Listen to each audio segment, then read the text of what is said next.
coming up to everything before me coming to Alpha, I think it was my girlfriend and I. We went to a music festival, and we've been to music festivals before, and we do what we do. And you know, we had drugs. Well, while we were at the event, the music festival, my girlfriend overdosed, and she overdosed in my arms.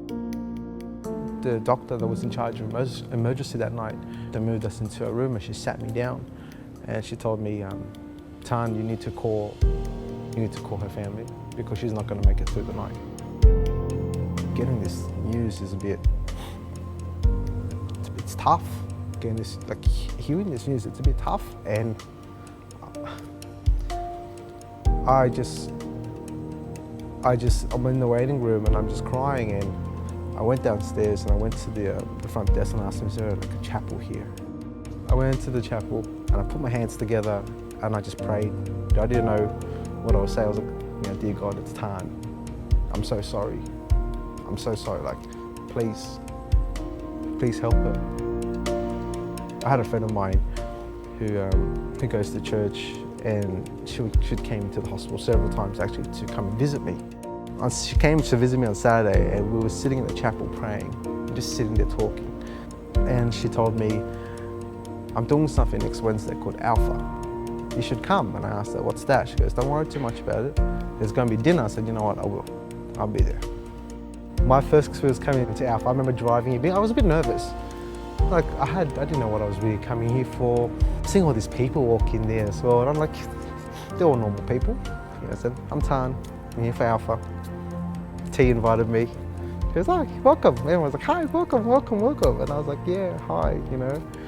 And I sat down in my small groups, introduced myself and everything like that, keeping it to myself. And you know, we had dinner, getting to know everybody, and what's everybody's story? You know, what do you guys do? And I had a fantastic group. I actually had a fantastic group that made me feel very, very relaxed and comfortable. And I was able to speak from the heart as well and just tell them my story. And they weren't judgmental.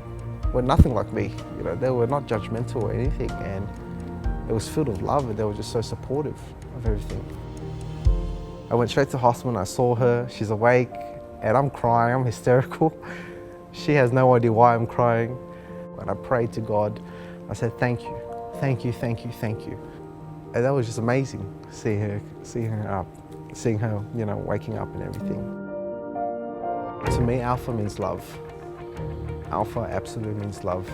And I've learned through Alpha how loving God is, how forgiving He was. So after everything I've done in my life, every bad thing I've done in my life, and what happened recently as well, because I blamed myself for what happened recently. But just to feel love from everyone, feel love from God, feeling loved and being forgiven. That's when I knew I wanted to give my life to Christ. If I was to invite somebody to Alpha, I think one of the things I would ask them is, where are you right now with your life? I honestly think, do you feel helpless at the moment? Do you feel there's nothing left? Because I think Alpha would be great. It would be a great start. That's what I personally think.